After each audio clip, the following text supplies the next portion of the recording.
find out the answer during an exchange between Pentagon Bureau Chief Tara Copp and Gen.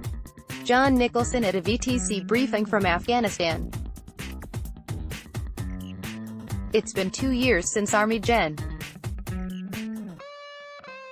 John Nicholson assumed command of U.S. and NATO forces in Afghanistan. He led the mission as President Donald Trump authorized changes to allow for more offensive operations against the Taliban and announced a new South Asia strategy that aims to ultimately bring reconciliation and a negotiated peace to Kabul. In a teleconference from Kabul with Pentagon reporters Tuesday, Military Times asked Nicholson why, after 17 years, the U.S. should continue to send its sons and daughters to Afghanistan. Why should the U.S. military stay? Thanks for the question, Nicholson said. It's really important, and it's been a long war. There is a threat from this region to our homeland. So our choice is fairly simple. We either keep the pressure on them here, or they bring the fight to our doorstep, he said. A U.S. Army crew chief surveys the area over Jalalabad, Afghanistan, on January 25, 2018. Staff Sergeant Kellen Stewart, Army, Nicholson stressed that since U.S. forces first arrived in October 2001, our country has not been attacked from Afghanistan. There are still more than 20 designated terrorist organizations that operate in Afghanistan, including the Islamic State Khorasan, which took root in Afghanistan around 2015. Because Afghanistan has not yet been able to stabilize, it's meant those terror organizations have had ample population to recruit from, Nicholson said.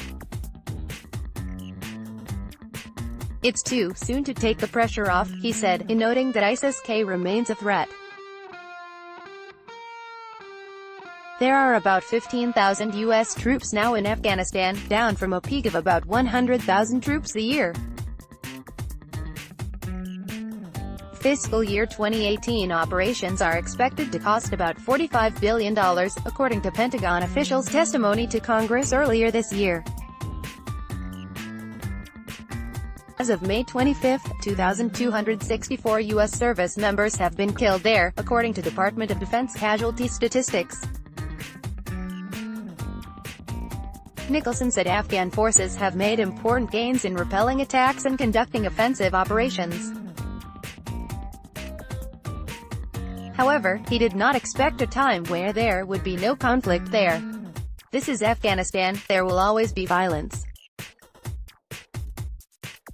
But if we achieve an increased degree of stability and a lowering of the violence to a level that the Afghans can manage, then it's going to be much easier to keep pressure on these terrorist groups. Preventing these terrorists from launching attacks out of this area, again, largest concentration of terrorist groups anywhere in the world, is the principal reason why we're here, Nicholson said. Does that mean that U.S. forces are there to stay, if the principal mission is now to prevent those groups from further constituting? Once we achieve the ends of the South Asia strategy, a reconciliation that lowers the violence to a level that they can manage, then our presence. That will be the time to reassess our presence, Nicholson said.